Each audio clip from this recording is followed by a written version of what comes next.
La pensée du jour du top chrétien. Par Éric Sellerier. Vendredi 1er janvier 2010. Dis-moi papa, pourquoi les gens s'envoient-ils des vœux? Dialogue entre un père et son fils, à l'occasion de la nouvelle année. Dis-moi papa, pourquoi les gens s'envoient-ils des vœux, pour la nouvelle année? Quelle question Jérémie. Mais tout simplement, parce qu'ils souhaitent que leurs parents, leurs amis, leurs relations, leurs collègues aient vraiment une bonne et heureuse année. Et une bonne santé aussi? Évidemment, mais pourquoi cette question? Mais à quoi ça sert papa d'envoyer des vœux comme ça, puisque de toute façon ça n'empêchera pas les gens d'avoir des problèmes, et des soucis de santé, d'argent, des accidents, bref, tout un tas de pépins plus ou moins graves. C'est vrai, tu as raison. C'est pour cela que moi je n'envoie à mes amis chrétiens, que des vœux qui se réaliseront à coup sûr. Mais ce n'est pas possible papa. Mais si, Jérémie c'est possible. Tiens, si je leur souhaite par exemple, que Dieu vous bénisse, eh bien je peux être certain qu'ils seront bénis, parce que notre Dieu se plaît à bénir ses enfants. Mais papa, ça ne les empêchera pas d'avoir quand même des problèmes et même peut-être, des problèmes graves. Tu as raison Jérémie. Mais même si le Seigneur permet qu'ils en aient, comme nous en avons eu nous-mêmes cette année, ce sera quand même une bénédiction pour eux. Alors là, j'y comprends plus rien. Écoute-moi Jérémie, d'après toi, qu'est-ce que le plus important, pour un chrétien qui veut suivre Jésus? Je pense que c'est que chaque jour, il connaisse mieux le Seigneur, et soit transformé toujours plus à sa ressemblance. C'est ce que tu voudrais pour toi cette année? Oh! Que oui! C'est ce que je désire ardemment moi aussi.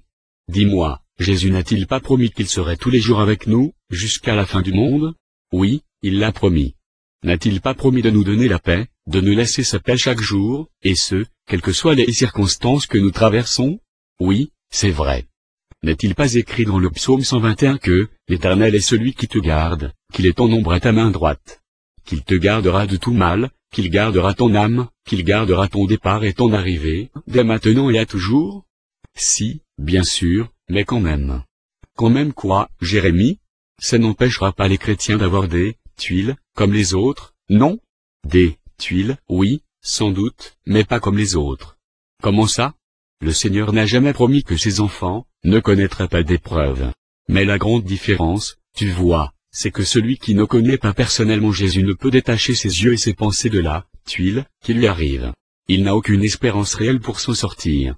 Le chrétien, au contraire, sait que toute chose, même les tuiles, concourt à son bien, parce qu'il aime Dieu, qu'il se sait aimer inconditionnellement par lui, qu'il sait que tout est sous le contrôle souverain de Dieu et qu'il se sait appelé selon le dessein spécifique que le Seigneur a formé pour sa vie. Il peut alors remercier Dieu, par la foi pour toutes choses, même s'il ne les comprend pas, même s'il en souffre, tu saisis? Ah oui je comprends. C'est pour cela que dans le Sermon sur la montagne, en Matthieu 5, Jésus a pu dire, à 9 reprises, heureux. Oui, sans compter de nombreux autres passages dans la Bible. Alors, bonne et heureuse année papa. Bonne et heureuse année Jérémie. Dans et avec le Seigneur Jésus. Et bonne et heureuse année à tous ceux et celles qui ne connaissent pas encore le Seigneur, et qui voudront cette année se réconcilier avec lui et recevoir le pardon de leurs péchés, car il est écrit au psaume 32, heureux celui dont la transgression est enlevée, dont le péché est pardonné. Heureux l'homme à qui l'Éternel ne tient plus compte de sa faute. Merci à notre ami Jacques Keruel de nous avoir transmis ce texte dont il est l'auteur. Nous vous souhaitons, au nom de toute l'équipe du Top Chrétien francophone, et de la pensée du jour, une bonne année 2010. Connexion spéciale, Nouvel An, sur monéglise.net. Éric Sellerier.